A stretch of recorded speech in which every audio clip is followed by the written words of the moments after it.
Amis des courses de la couleur, bonjour, je vais vous parler aujourd'hui des Kazakhs, ces déguisements bariolés que portent les jockeys et les drivers et qui permet de les distinguer dans un peloton. Comme vous le savez, elles représentent les couleurs des propriétaires des chevaux, ceux qui les ont élevés ou qui les ont achetés en cours de route et qui payent l'essentiel de la pension chez l'entraîneur qui, lui, les prépare. Lui ou elle d'ailleurs, bien évidemment.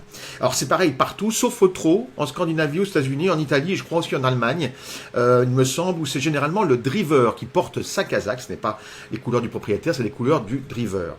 Si vous réfléchissez bien d'ailleurs à l'origine de ces Kazakhs, c'était la seule façon dans le temps, et encore aujourd'hui d'ailleurs, de faire la différence entre deux chevaux dans un peloton.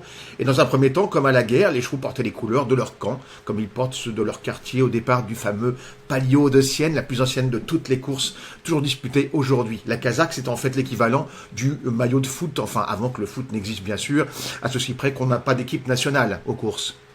Il y a eu quelques championnats de driver ou de jockey comme ça, avec qui portent à chaque fois une Kazakh représentant leur pays, mais c'est quand même extrêmement rare, c'est l'exception qui confirme la règle. Lorsqu'un propriétaire dessine sa Kazakh, il lève ses couleurs comme un drapeau un petit peu. Alors évidemment, on ne peut pas faire n'importe quoi, parce que sinon on ne serait pas en France. Et oui, c'est codifié. On n'a pas le droit de faire vraiment n'importe quoi, d'user n'importe quel symbole, vous l'avez deviné. On a le droit des poids ou damiers, en passant par les disques, les coutures, les quartiers, les diabolos, les étoiles, les ceintures, les bandes et autres épaulettes.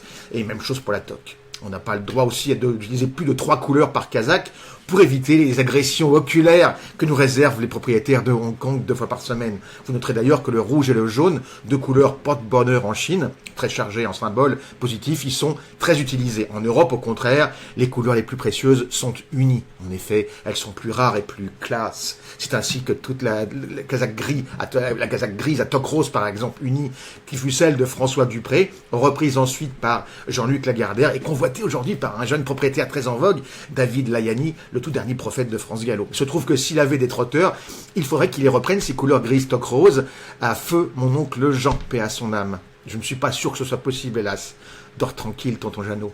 De toute façon, ce n'est pas assez cher, sans doute. En Angleterre, certaines couleurs particulièrement recherchées sont tout de même vendues aux enchères par l'autorité hippique et elles peuvent être achetées des dizaines de milliers d'euros. Si vous voulez vous faire remarquer, ce n'est pas mal non plus. Après tout, on peut même vendre son titre en Angleterre, alors pourquoi pas ces couleurs à la revoyure ?